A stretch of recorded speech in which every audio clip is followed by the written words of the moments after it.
मेरा ही नहीं पूरी इंडिया का सवाल है कि अनुपमा जोशी ऐसी क्या मजबूरी है कि वापस अपने शाह परिवार के लोगों के बीच में रहने लगी हो।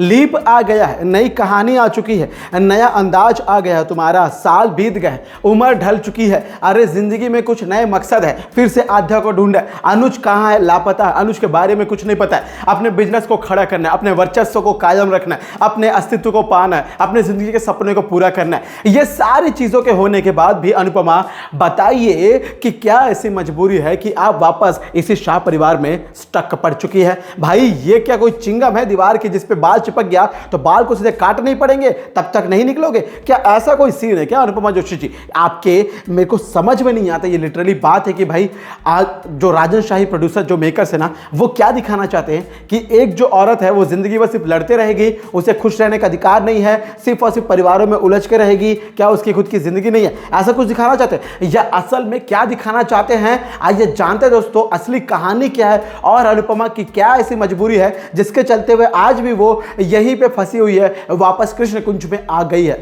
नमस्कार दोस्तों, आप सभी का स्वागत है आपका अपने YouTube channel times of media में, जहां पर मैं आपका अपना होस्ट वेणु कुमार आपके अपने पसंदीदा शो अनुपमा से जुड़े एक और बड़े अपडेट को लेकर आप सभी के सामने हाजिर हूं। सोचने वाली बात है कि भाई अनुपमा के पास कहने को तो सब कुछ है। क्या है? जिंदगी का एक्सपीरियंस है।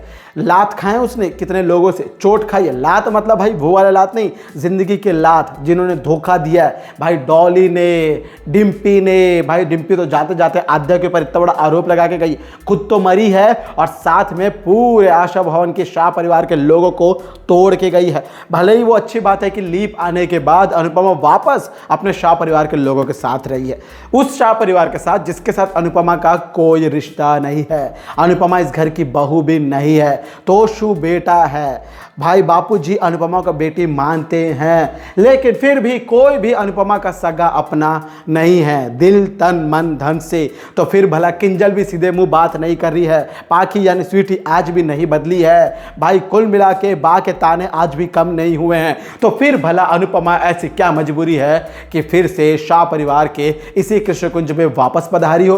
क्या इतने जोर शोरों से तुम्हारा स्वागत हुआ था कि तुम यहां पे आकर वापस जाना ही भूल गई हो? मेहमान नवाजी कुछ इस तरीके से खास तरीके से चल रही है कि तुम्हारी, जो तुम इस कृष्ण कुंज को छोड़कर नहीं जा पा रही हो। अरे मजबूरी क्या है? यही तो पूरे दुनिया का सवाल है, यही तो पूरे इंडिया का सवाल है, यही तो पूरे दर्शकों का सवाल है। और इस सवाल का जवाब मैं आपको बताने वाला हूं दोस्तों आज के इस खास वीडियो में। लेकिन एक और बहुत बड़ी रिपोर्ट आई है जिसके बारे में शायद मुझे लगता है कि आप लोग को पहले जान लेना चाहिए, और वो ये है कि भाई अब ना आध्या ने अपना नाम बदल लिया, वो बन गई है राही। ऐसा इसलिए क्योंकि आध्या को पता है कि उसकी मां उसे ढूंढती रहेगी और आध्या अब वापस जाना नहीं चाहती है अनुपमा के पास। आध्या को यह लगता है कि अनुपमा और अनुज अब भी एक साथ रहते हैं। जिस तरीके से पहले की गलतफहमी हुई थी, ठीक वैसी गलतफहमी दूसरे हालातों के जरिए हुई है।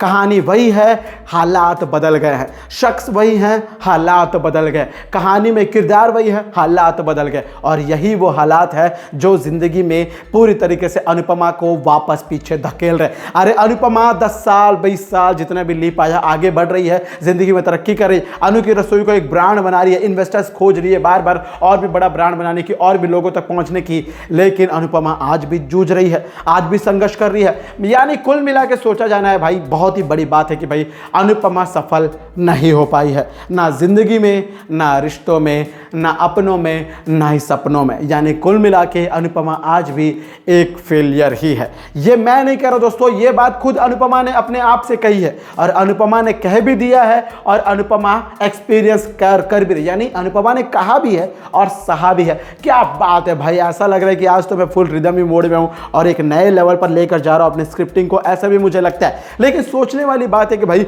अनुपमा जोशी, अब तुम्हें पता है कि अनुज तुम्हारी जिंदगी में नहीं है, आध्या तुम्हारी जिंदगी में नहीं है, तो तुम इन दोनों को ढूंढने के अलावा जिंदगी में कोई और मकसद के बारे में क्यों सोच रही हो? सीधी और साफ बात है कि भाई तुम्हें क्या चाहिए? अनुज चाहिए, आध्या चाहिए, दोनों तुम्हें मिले थे, दोनों को तुम संजोग कर संभाल कर नहीं रख पाई। दोनों जब मिले थे तो तुम्हें महान बनना था, समाज सेवा करना था। शाह परिवार जब टूट रहा था, उनका घर टूट रहा था, जिन लोगों ने तुम्हारे घर को तोड़ने का प्लान बनाया तो तुम वहां से चली आई यहां पर और उन सभी को अपने घर में बसेरा दे दिया। लो, बसेरा देने का अंजाम ऐसा हुआ कि ना डिम्पी आती, ना डिम्पी की मौत होती, ना आध्या के ऊपर ये इल्जाम आता, ना आध्या तुम्हें छोड़कर जाती। और आध्या की यदि डिम्पी ये सब कुछ नहीं होता तो शायद अनुपमा, तुम और अनुज दोनों एक साथ जाते तो अनुज के साथ हादसा भी नहीं होता। यानी कुल मिला के अनुपमा ये सब कुछ तुम्हारा ही किराया कराया दुराया, जो सोचना सोचो भाई, पूरा रायता फैलाया भलाया सब चीज़ है। और इतना होने के बाद भी अनुपमा वापस तुम्हारे अंदर हिम्मत आई है कि फिर शाह परिवार के ऊपर अपने कर्तव्यों का निर्वहन कर रही हो भाई। उनके ऊपर फिर से उम्मीद बसाए बैठी हो कि हाँ ये मेरे बापूजी है, बा है भाई, उनका साथ छोड़ूंगी। मान लेते हैं कि भाई भारतीय नारी कभी भी रिश्तों को छोड़ के जाती नहीं है, वो भूलती नहीं है अपने संस्कारों को, अपने परिवार को पीछे छोड़ नहीं जाती है। लेकिन जब आपका परिवार ही आपको थू थू करने लगे, छोड़कर जाने लगे, धिक्कार करने लगे, आपको दुनिया भर के लांछन लगाने लगे, तो फिर भला आप ऐसे परिवार में वापस आकर अपने ही आत्मसम्मान को ठेस क्यों पहुंचा रहे। सबसे बड़ा जिंदगी में आत्मसम्मान होता है जिसको ठेस पहुंचाकर अनुपमा के व्यक्तित्व को, अनुपमा के वर्चस्व को पूरी तरह से कुचल दिया गया। फिर भी अनुपमा अपने आप के आत्मसम्मान को जोड़ जोड़ कर, टुकड़ों को समेट समेट कर, चिपका चिपका कर, कांच को वापस चिपकाने से शक्लें कई सारी दिखने लगती है। और अनुपमा, तुम्हारा आत्मसम्मान वापस बार बार टूट कर जुगड़े लगेगा तो तुम्हें कई सारे लोगों के साथ में बांधने में, रिश्तों को संबंध बनाने में एक अलग ही मौका ढूंढना पड़ेगा। या यूं कहें कि शायद वो पहले जैसी बात नहीं रहेगी अनुपमा, नई जिंदगी के नए सराहने में, नए सरगम में। यानी कुल मिलाकर ये कहना गलत नहीं होगा कि अनुपमा, तुम्हें पता है कि तुम वापस इस शाह परिवार में वो स्थान कभी नहीं पा सकती हो और ये लोग भी तुम्हें वो स्थान कभी नहीं देंगे जो तुम डिजर्व करती हो।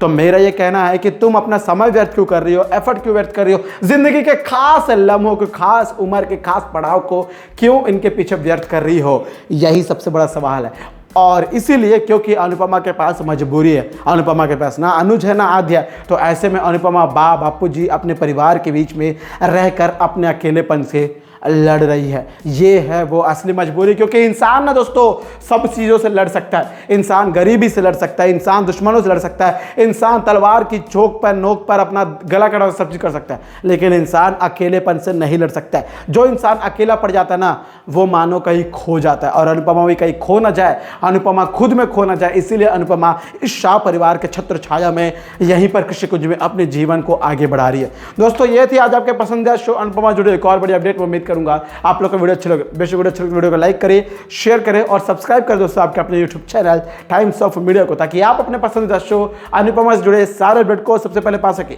मैं आपका अपना होस्ट वेणु कुमार, आपके अपने पसंदीदा शो अनुपमा से जुड़े एक और बड़े अपडेट को लेकर जल्द ही आप सभी के सामने होऊंगा हाजिर। तब तक दोस्तों आप सभी लोग देखते रहे अनुपमा को स्टार प्लस पर, any time Disney plus Hotstar पर, और पाते रहे इसके सारे अपडेट्स को आपके अपने YouTube channel times of media पर। बाय बाय, टेक केयर, जय हिंद, जय भारत। और कमेंट करके वीडियो को लेकर कोई भी ओपिनियन हो, कमेंट करके अपना ओपिनियन जरूर बताइएगा। मुझे आपके कमेंट का बेसिक इंतजार रहेगा। Bye bye.